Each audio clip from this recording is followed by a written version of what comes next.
Hello, my name is Greg Andrus. I'm the Vice President of the Democratic Party of Evanston. I'm here as part of the video interview series we're doing with all of the candidates in the upcoming municipal elections. So as some of you may remember, typically we have our members meet down at the Unitarian Church, get in a big room. All the candidates get 2 minutes up on stage, and then we vote. Obviously, we can't do that this year. So what we're doing is we're doing interviews with everybody, give them half an hour, 45 minutes to answer some questions, and then the election begins. So on January 17th, we're going to send out ballots to all of our members.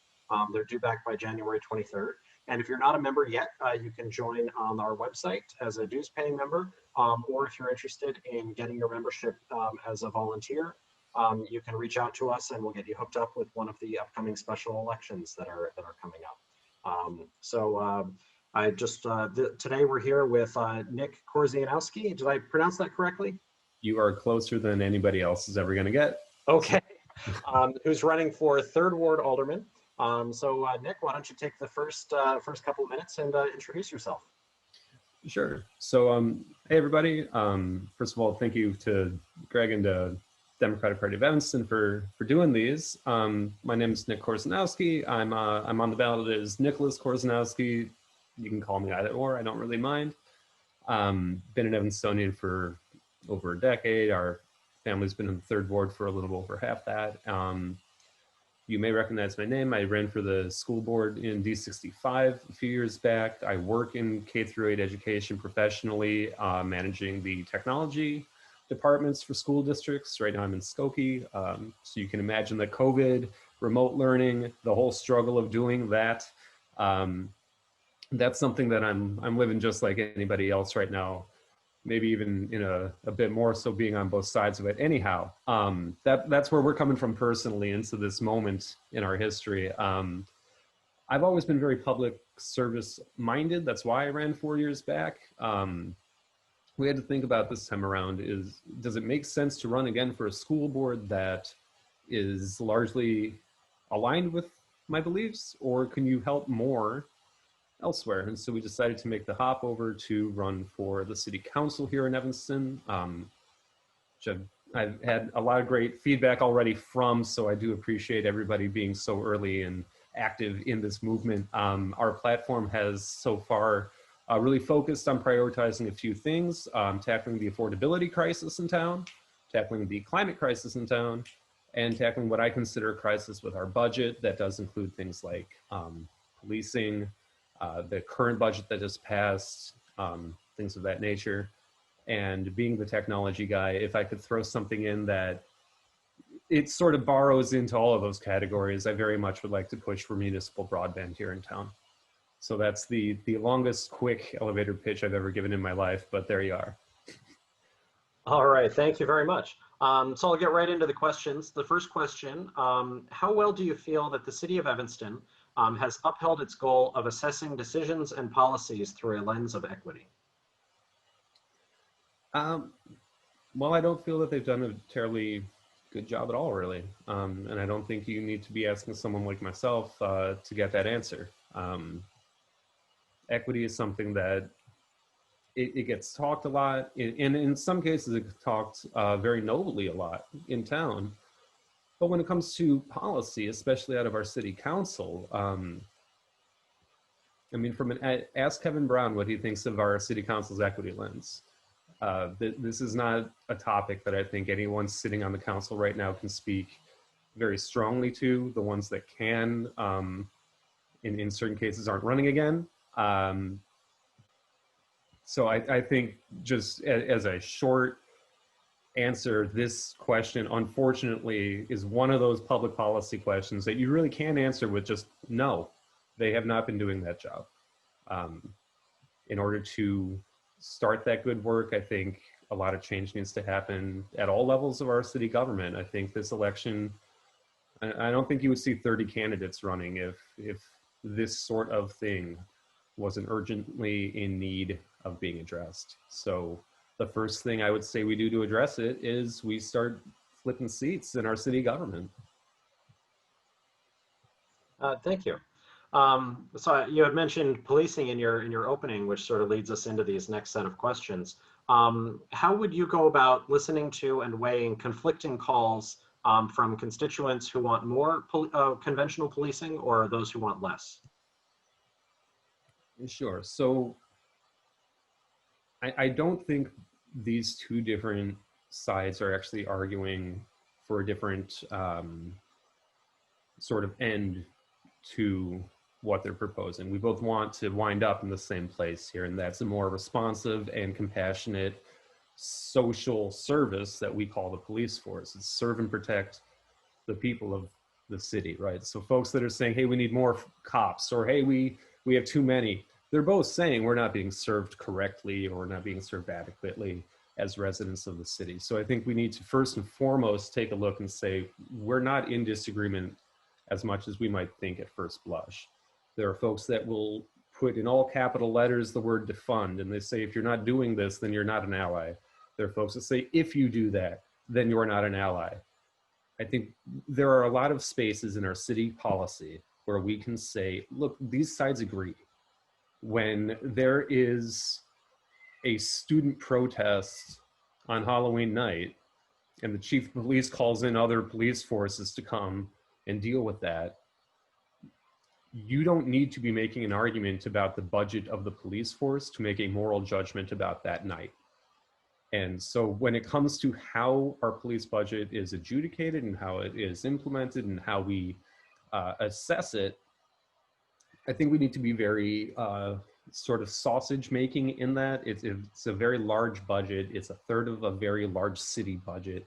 It needs to be sort of combed over. And yes, there will be some cases where we say, you know, the funding for this just can't be justified, but I don't have to, you don't have to take it from me. There are some genuinely good cops that we have in Evanston, and I'm certain you're going to see places where they're not being served the way they ought to be either in that budget. So it's not this punitive act that some folks like to say it is. And some folks, you know, lament that it's not a terribly, or that it's not an entirely punitive act. But looking over a budget is something that we should be considering price of entry work for our city council, for our city management. I don't think it's actually a terribly controversial thing at 30,000 feet at all. And so when it comes to this kind of stuff, I think, you know, everybody's ready for a fight. There doesn't need to be one. At the end of the day, we're looking for a better city of Evanston. If we keep our eye on the prize, this doesn't need to be the contentious issue that it's very quickly becoming. And do you feel that the city has done enough to assure Black and brown constituents that they're not being unfairly policed and that individual officers are being held accountable? No, I don't. And I'm not sure how many good faith arguments there are on the other side. I'm sure there are a few. I don't agree with them. I mean, this isn't just an Evanston issue. I don't mean to say that somehow the Evanston police are doing a uniquely bad thing. I mean, just look at the national news at our Capitol. Look at how the Capitol looked when Black Lives Matter protested at the Capitol, and look at the news in the past week. There are disparities, systemic. Folks wonder, do I say systematic, systemic? This is what systemic means. It goes through our entire lives as residents, up and down the chart.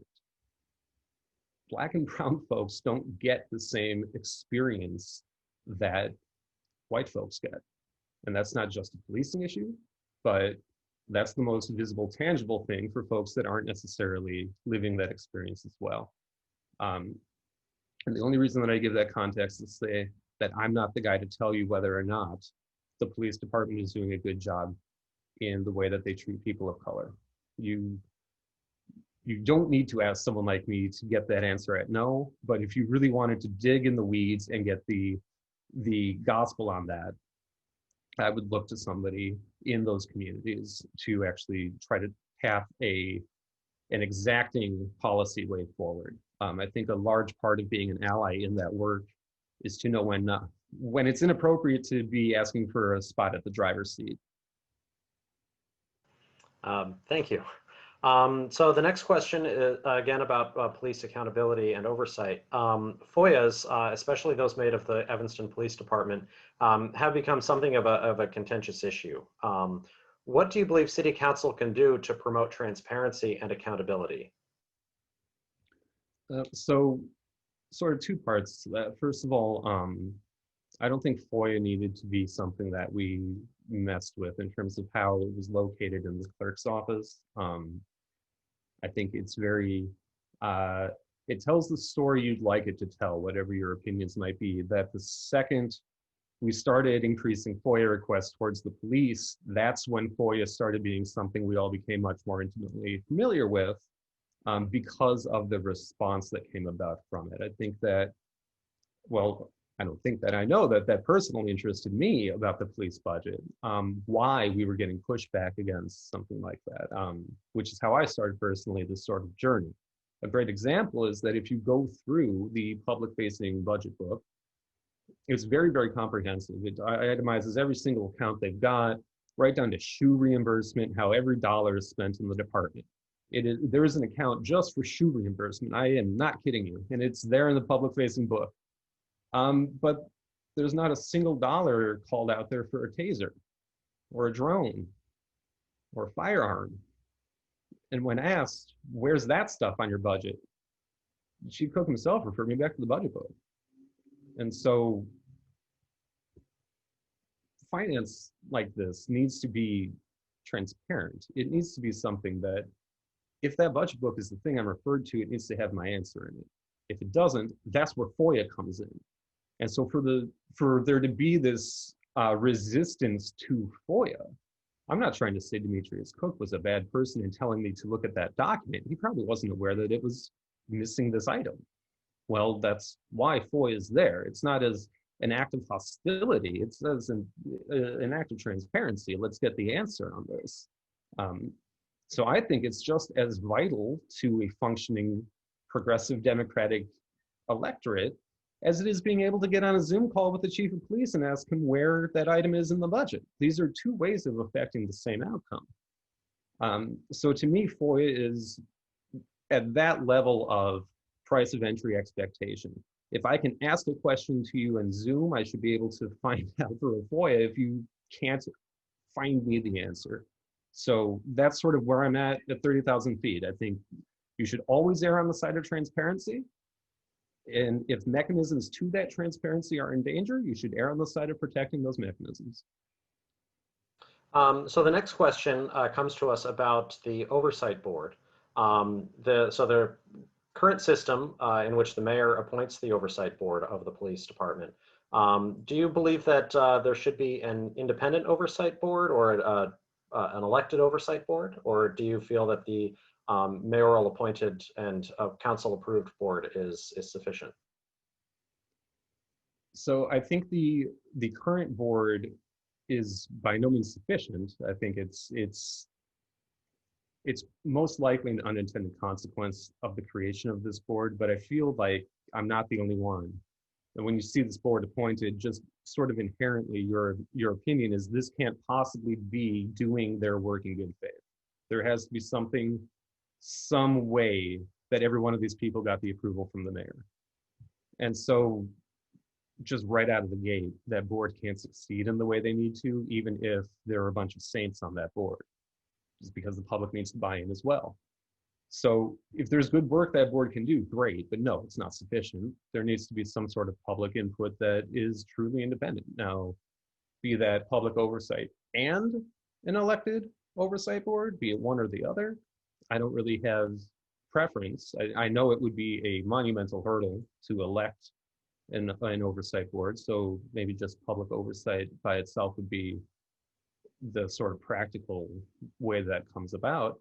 But they're both necessary, I think. When you have a city manager in charge of a police department who works sort of hand in hand with the only other power structures that have a say-so in that police department, and then that same sort of grouping of power is where the oversight comes from. I don't see that really as oversight at all. Now, it may be important to have that board as a liaison between the public and this sort of orbit of power, okay, but that's not oversight. And even if it were, I would still be advocating for public oversight. The function of the police is public service. Um, and again, it may be the doe-eyed millennial in me is saying, you know, hey, at 30,000 feet, this is a public service. This should just be, this should be public. Oversight of it should be public, and we should have a robust mechanism in our city government for the public to have those oversights. So the next one is our final question on policing. And you had, I believe, referred to this incident earlier in your introduction. So recently, the city of Evanston made use of the Northern Illinois police alarm system to respond to protests. Do you believe the level of oversight that the city has over NEPA's actions is sufficient? And what would you do to make this relationship more transparent and accessible to Evanston residents? So I don't have enough bad things to say about NEPA's or NIPAS, or frankly, I don't think they're worth learning which way they prefer to say it. This is not a, you know, this isn't your neighborhood watch or something like that. This is an organization of 90 some police departments that we pay money to be a part of, that are supposed to be, you know, it makes sense at 30,000 feet. You know, if I'm a small community and I can't afford the riot that just showed up in town, well, okay, maybe I need other departments in. Fire does that with really big fires. They might bring in another department. But that's not really what NIPAS does at all. They claim to be FOIA proof. They cover badge numbers and names when they deploy. They have this weird, it's almost like like an old like Teutonic lancer on horseback is the only badge that they're willing to show. And then we FOIA and we see text messages from these folks gleefully talking about roughing up students. And then we're supposed to believe, oh, no. Not only was this good, it was necessary and it was helpful. I'm not a lawyer. I don't see how it's legal. I don't see how we tolerate something like this. And so to me, if there was a way for NIPAS to just go away, I would be up for that. Are they sufficient? They're sufficient in me wanting nothing to do with them. I cannot think of a reason why we have this relationship with this awful organization, unless it's for, you know, like I said, at 30,000 feet, these truly benign cases, at which point you should be a formal board that can be FOIA'd. You shouldn't mind having your name on your badge visible when you're doing good police work. You shouldn't feel like you need to hide any of this stuff. So if you're going to do that good work and justify your existence as a body, go do that. What we've been deploying NIPAS to do here has been abysmal, it has been obscene, and it's been an outrage. And if I had any say so, I wouldn't tolerate it, another moment of it. Thank you very much. So we're moving away from the policing questions. This is a little bit broader. Is there anything about the culture of our city government that you would like to see changed? Anything about the culture, yeah. Well, obviously, yes. I'm thinking of a very specific thing, and that's the sort of broad speaking relationship that our city council has with the people of the city. I think it is, somebody had mentioned in a different Zoom event that I was present for, that, you know, Alderman Fleming is extremely responsive to her community, be it newsletters, Facebook, whatever it might be. And she's the only person in the city without an opponent this election. Nobody in the city is, you know, going to stand out in that same way. And I think it's very telling that in the third ward, it's genuinely difficult to get the ear of your city council representative. It is genuinely difficult. There are Facebook groups I'm a part of where it's something like the police budget. You know, it's not leaf blowers, which if you're in the third ward, that's a bigger issue than it might sound like. But you see people talking about like police, the budget, big issues. And the comments are, does anybody have experience getting our alderman's ear on this one? to me, that right there is a perfect metaphor for the culture that I disagree with in our current city council. That just basic engagement with your own constituents more often than not seems to be a hurdle. And then when you overcome that hurdle, you're not even really halfway there, because now this person is going to need to actually afford you time, effort, and engagement to hear you out. That's not a guaranteed thing. So, and and in some cases, folks have even claimed a sort of not hostility but resistance from their own city council representation.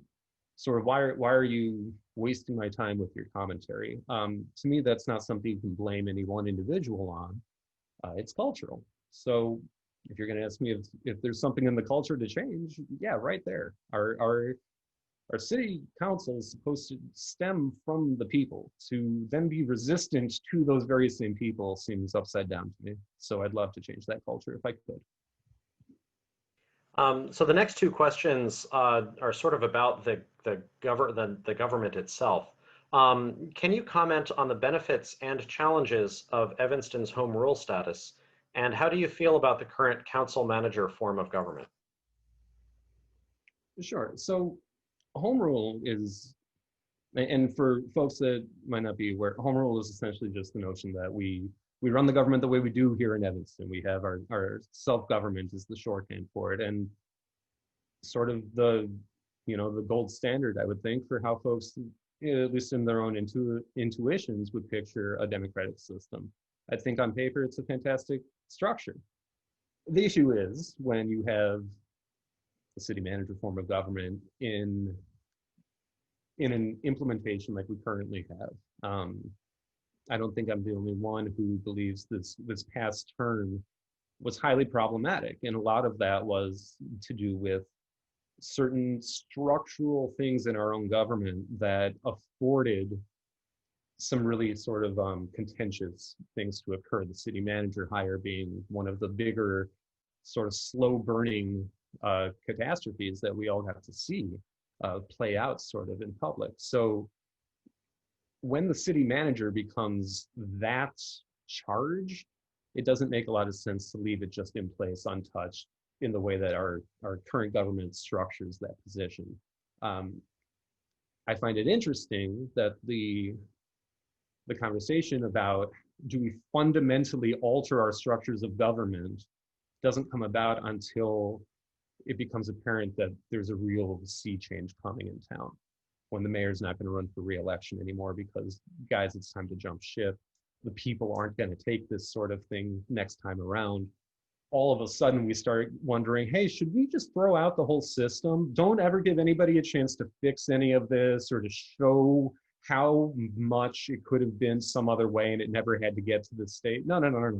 Why don't we talk about trashing what we have, or maybe bringing in some different number of older people or something like that? I think it's interesting that conversation has not really occurred until this awful term comes to a close. It's sort of like, we see a bunch of resignations from high levels of government this week, as if something were to have happened that made them feel maybe it's not good to be afforded a close connection there. I think our system on paper is fine. We just need to be good stewards of it. It's the old Benjamin Franklin quote, here's a republic if you can keep it. We need to do the work of keeping it. There's nothing wrong on paper with having the system we have. We just need to be good, engaged, and active public citizens to our own democracy. When we don't do that, it opens the door for folks that may not have that kind of passion in the same way. Thank you very much. So the next topic that our members asked about was the environment. So I'm curious to hear what you think of the Climate Action Resilience Plan and its goal of a carbon neutral Evanston by 2050.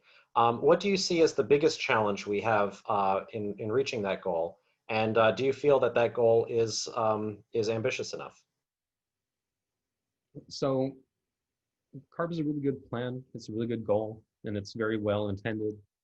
I don't think you're going to find anybody that actually tries to argue that it's enough, but that's the scope of the climate crisis. You're not going to find any one plan that's going to do it all by itself.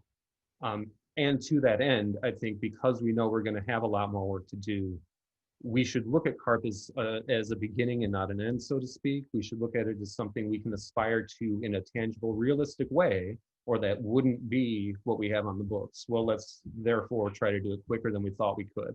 Let's reach a little farther than we thought we could do, because any moment that we capture in doing that, we can then afford to doing what comes next. So I've been advocating that we try to do CARP 10 years ahead of schedule. I'm not sure it's feasible, but I would like to try for it, because you had done an interview with one of the other aldermen earlier who'd said, there's not a lot of parcels of land left to put up new construction right now. And I see that as a big tell for climate. Older building HVAC is a really, HVAC being high voltage air conditioning for folks. That's something that's a direct, huge contribution in the wrong direction for the climate crisis, but it's also one of the most expensive things to fix. And with the affordability crisis going on the way it is, it's something that we're uniquely incapable as individual residents of fixing in any large structural way. Things like that is what I mean by one plan, one ordinance isn't going to tackle these big issues. So I think we need to try and do more than we might feel is necessarily practical or feasible, and try anyway. Because even if we do 100% of CARP, it's step one. We need to keep doing more than that.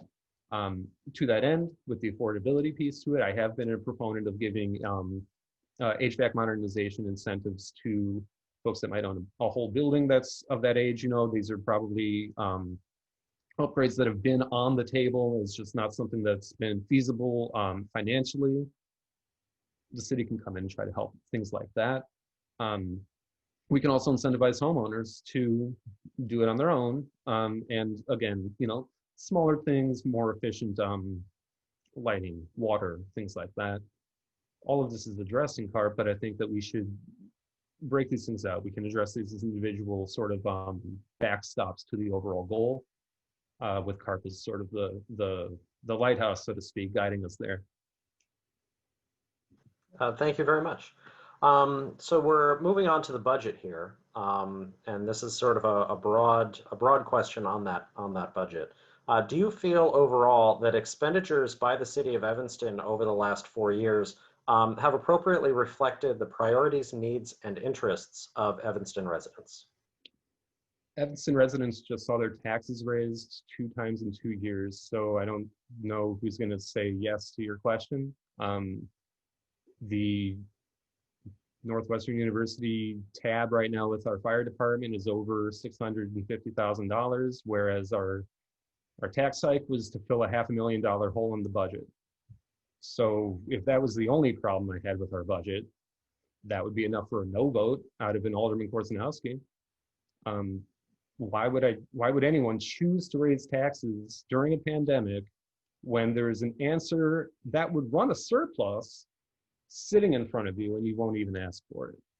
So to me, that's sort of that's with a bow on it. That's exactly no. Our budget has been, sideways in all capital letters, bold, underline, whatever you want to say. Like, the way that we assess our budget has been out of whack in a pretty dramatic fashion. I've been an advocate for public input, true input, sort of as an in-between from staff and council. I don't think this budget would have been helped by that, though. I've actually started reassessing that advocacy, because I feel that in this past budget, there were cases where staff didn't necessarily present to their own city council representatives what was asked, not out of malicious intent, just it didn't come about the way that the council expected. Public would be sort of having another pair of eyes on it, is the idea behind that. And I've also advocated for an equity oversight board as well, to look over itemizations and say, hey, this is super inequitable that you're leaving in here SROs on your police budget. With not to let the cat out of the bag, I've been pretty vocal against SROs. That's my example there, but you could easily have somebody come in and say, hey, you're looking to save money here, and we feel this is a highly problematic thing in your budget. To remove it would save you that money. I don't think that's a terribly difficult thing to try to see implemented. So no, I think the budget's been a pretty big failure, and I think it's been that way for a couple of years. But sort of like the structure of government, I don't think we need to throw the baby out with the bathwater. There are ways to fix this, and there are ways to do it transparently, progressively, and equitably. We just got to do the work. Um, Even before the pandemic, it seemed as though downtown Evanston was full of empty storefronts, and the pandemic, of course, has only made this worse. What do you believe can be done to promote development in a way that prioritizes small businesses and local ownership?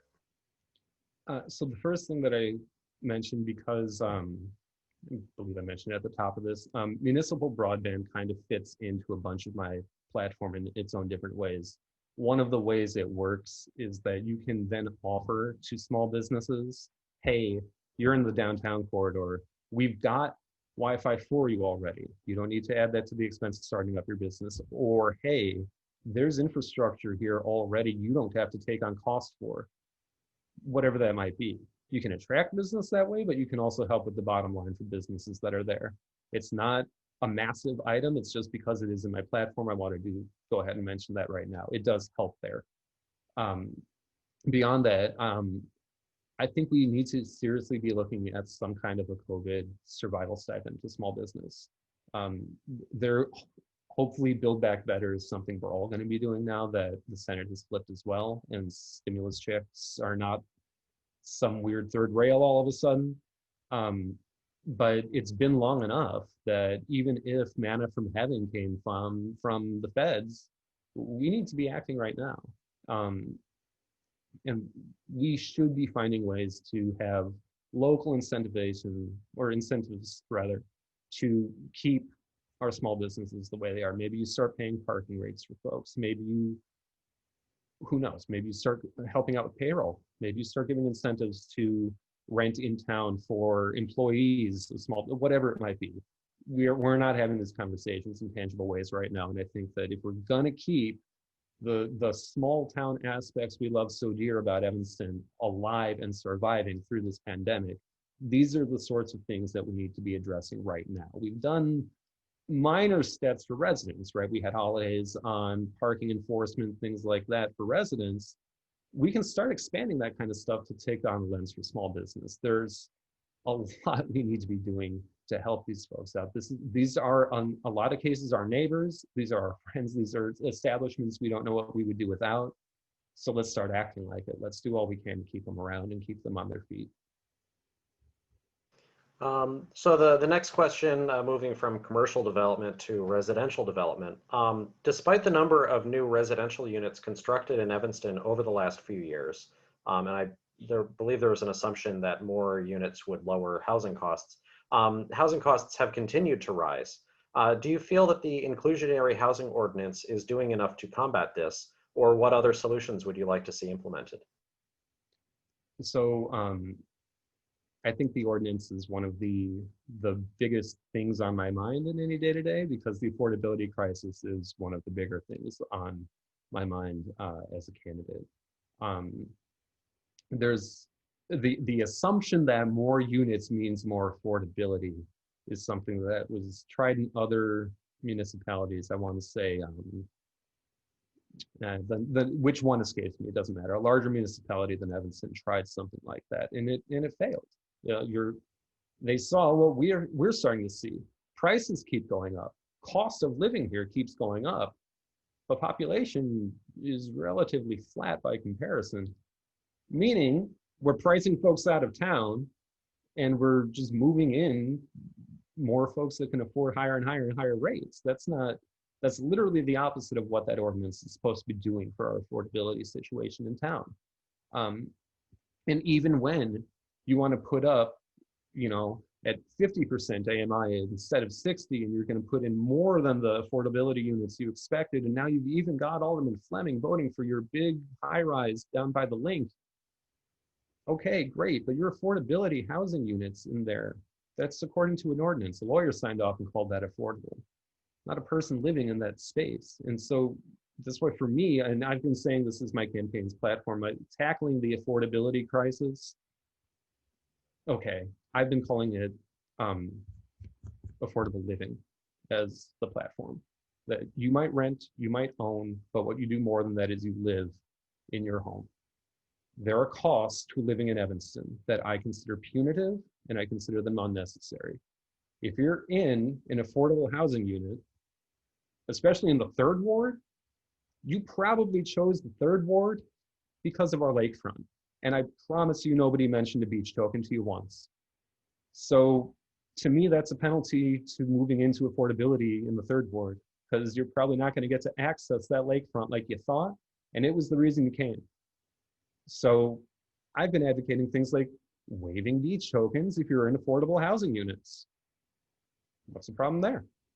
Folks will gripe about the overhead of the finances for that, but they didn't with Robert Crown. I'm sure we can find the money to waive some beach tokens.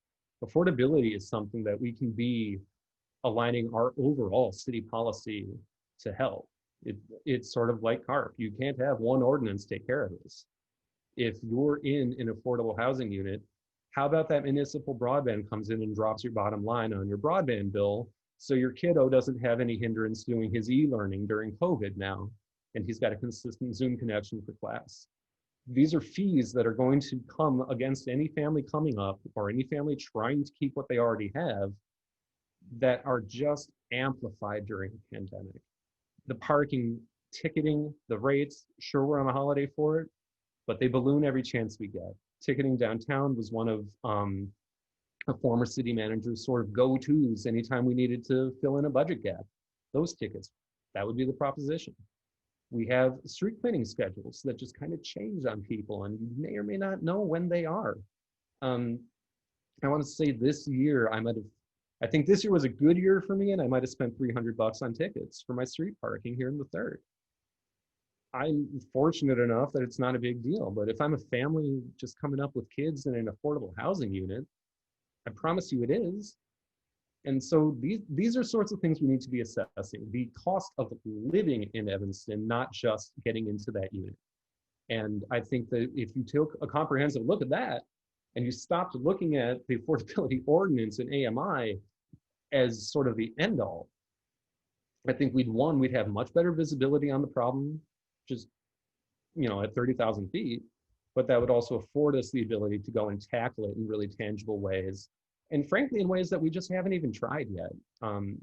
So without wonking out on you for another hour about affordability, it's something I'm really passionate about. And it's something that I think we really do have just a bevy of options to go after here. And I think we should really investigate all of them with gusto. We should really be treating this like the crisis that it is. So the next question, or the next two questions then are something that I've been asking all of the challengers. The first one is, why Alderman? So of all the ways to serve the public, why run for Alderman? And you had mentioned at the beginning that you ran for school board a few years ago. But so why Alderman this time? Sure. So the short version is because the school board at D65 addressed a bunch of a bunch of issues, that I wanted to address with my term. I was very technology focused. I feel that is an equalizing factor in terms of resources.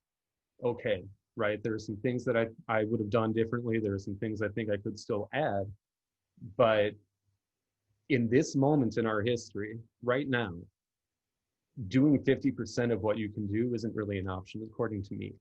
And so I asked myself, how can you do the most help right now for the most folks? And how can you do that in the most effective way? And to me, that was obvious. It's not going to be the school board this time around. Well, that means, okay, look, what else? It's Alderman. It is so clear as day Alderman. My skill set translates directly. My technology focus is something that can be very helpful, especially in this time when technology is how we're doing this whole election, it seems right now. I have a lot to bring to the table, and I think that those skill sets translate very well to Alderman. Like I've possibly said to you, if not, here we go. I'm very policy focused. I'm a data guy in my profession. I am a huge wonk about that stuff, for better or worse. So if you sit me down in front of a 1,000-page board packet, I don't mind being the only guy that read every 1,000 pages. I'm that guy that you're looking at right now as a candidate for the aldermanic position. So I think I'm uniquely well suited for it. I think my skill set translates very well, and I think I'd be a good addition. Thank you. So you're running against incumbent Melissa Wynn for the 3rd Ward. I like to ask challengers, what's one decision that they made that you agree with? So this, I imagine this is a much more difficult question for other candidates. Melissa Wynn's running for a 7th term, so there's quite a lot of record there that you can kind of choose from. I'm going to go ahead and say that when the Main Dempster Mile SSA was being considered about, let's say 5 or 6 years ago, I'm iffy on numbers, but when that was being considered, it wasn't necessarily a slam dunk. I think right now, anybody living in the area would say, how could you not support this? Melissa Wynn was very supportive of it right out of the gate, as far as I'm aware. And she deserves credit for that. The Main Dempster Mile, I consider a very vibrant portion of this community. I consider it a great success, and she should deserve all the credit in the world for supporting it the way that she did. Thank you. And so for the final question from me, and we are running a little bit longer here, but what is one challenge that is specific to the 3rd Ward that you don't believe any other ward in the city faces? So I think the 3rd Ward has a pretty unique structure in that we have university-free lakefront and a lot of it, but then on Chicago Street we have this burgeoning, straight up metropolitan corridor coming along all of Chicago, and then in between you have every kind of residence you could possibly zone for. I'm living in an apartment, but there are single-family homes a block away. I feel like the 3rd Ward, in ways that a lot of wards don't have the luxury of being, really does have a piece of Evanston to speak to somewhere in the ward, be it lakefront, be it a downtown area, be it a sleepy residential area. We have all of that. And while some wards may have 1, 2 of those sorts of things, we have all of them. And I think that establishes the 3rd Ward as a uniquely good place for citywide government and policy to spring out of. It also puts a lot of burden on the people in that ward trying to do that work. I think our standards are, and I think you could find this just asking activists around the ward, our standards are a lot higher. And so the margin of error is a lot slimmer. And so when you do something like propose municipal broadband, for example, which is a huge undertaking, you don't get a lot of second chances when it comes to the people of the 3rd Ward. When a great example would be when Vinny's was having their town hall, and folks were talking about a bowling alley going in place of it. Without getting into all the local details of that, the bowling alley idea went away pretty quickly, and it was done. It never got a second chance. It never got heard out really in any serious way. I know it might sound terribly related, but my point being, when it comes to policy, the 3rd Ward is very active. We're going to get it done. Whatever that might be, we're going to get it done. We're going to do the thing. We're going to make it happen. And that means you need to be extra judicious in the things you do, because it really is, there's no person over your shoulder to make sure that you got it right. You need to make sure that you're doing it correctly right away. And the ward expects it, which is, I think, a great thing. But I think other wards, not to put them down or something, the totality, the enormity of what is on their plate is not as representative for the entire city. And so the expectation is simply not citywide at all times, like it really is for the 3rd. All right, thank you very much. So at the end here, I always like to open it up. If you're willing to stick around for another minute or two, we can take some questions from the audience. I know somebody had asked in chat, So for everybody who's watching right now, I'm going to allow you to unmute yourselves. I just ask that you not speak over each other. Try to have one question at a time. And we have about 5 minutes or so for this. So. Hi, Nick. This is Stephanie Szymanski. I've been a resident of the 3rd Ward for about 10 years. Appreciate the information you shared. I'm hoping you could comment on the Lot 1 building plan that Alderwoman Nguyen has been taking around to nearby residents and calling affordable housing, and just if you've looked into some of the plans she's talked about and what you think about that development. Thank you. Sure. So, and thank you for participating in this, for your question. If I could expand just a bit, because Alderman Nguyen has a very similar thing to say about the Hvac site, which actually, well, okay. So it's the same story either way, is that we've met our AMI quota and we're good. And I simply don't think that that is, I don't think it's adequate to really tackle the idea of affordable housing. If you're going to put affordable units down, and Alderman Nguyen herself will say, the idea of affordability or affordable housing units is to bring families up in them. And I think it would be hard to find somebody that disagrees with the notion that one of the best ways we can help a ward and the city at large thrive is to help families come up and thrive. Well, if you're going to stick affordable housing units down across South Street, but you're not going to pay for crossing guards. If you're going to stick affordable housing units over at the Hvac site, but, oh, hey, you're not really in a terribly foot trafficky residential area there, you want a bunch of families coming up in it. Those sorts of small considerations, I think, go into what affordable housing ought to mean, because again, it's about living. It's not about the cost of your rent every month. It's about the cost of raising your family here in town. I don't think Alderwoman Nguyen has really been focused on those things so much as she has about the development itself.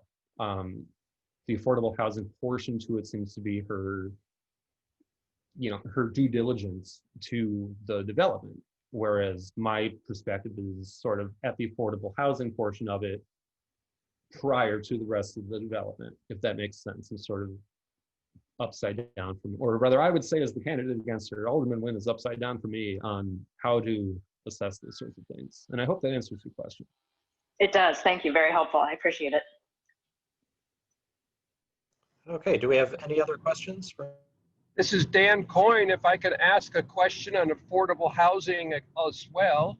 I was wondering if you could touch on the brothel law that we have in Evanston, which restricts more than 3 non-family members living in the same unit. The pushback from many of the neighbors of Northwestern have stopped that idea of eliminating the brothel law from happening. I was wondering if you've thought that through and if you think there's some value in us discussing that again. So this is going to sound like a strange personal story until the end of it, but I hope you bear with me here. My ex-wife was a Soviet citizen when born, and it's very much in the old Soviet way that what we might consider a 3-bedroom unit, they might consider a 3-family unit, and so the idea, and I know this translates in other communities back here, is why I'm telling you this story. The notion that one home is one family is a very it's not as common a notion as we like to think it is in every community that we encounter in our day-to-day. So the notion that, oh, if you're doing that thing all these people do for perfectly innocent reasons, you must have some malintent. That's absurd to me. That's the malintent, is making such an accusation. Like, why? It's absolutely absurd to me. So if you were to put that in front of me and say yes or no, I'm an easy no on that one. But it seems ridiculous. All right. Well, thank you so much for joining us. So I just wanted to remind everybody There we go. Just wanted to remind everybody that the membership, the DPOA members will get their ballots on January 17th. The votes are due in by January 23rd. Thank you so much for joining us. And Nick, if you want to just take a quick 30 seconds and say goodbye. Thank you again. And thanks everybody. Thanks for the questions, participation, and the Democratic Party of Evanston for hosting. Sure do hope to earn your support in the coming election. The election day is April 6th. My name again is Nick Korzeniowski. You can find us facebook.com/Nick43, the number 3, Nick43.nationbuilder.com. And we're on Instagram as well at Nick43. Thank you all. Thank you so much. Bye.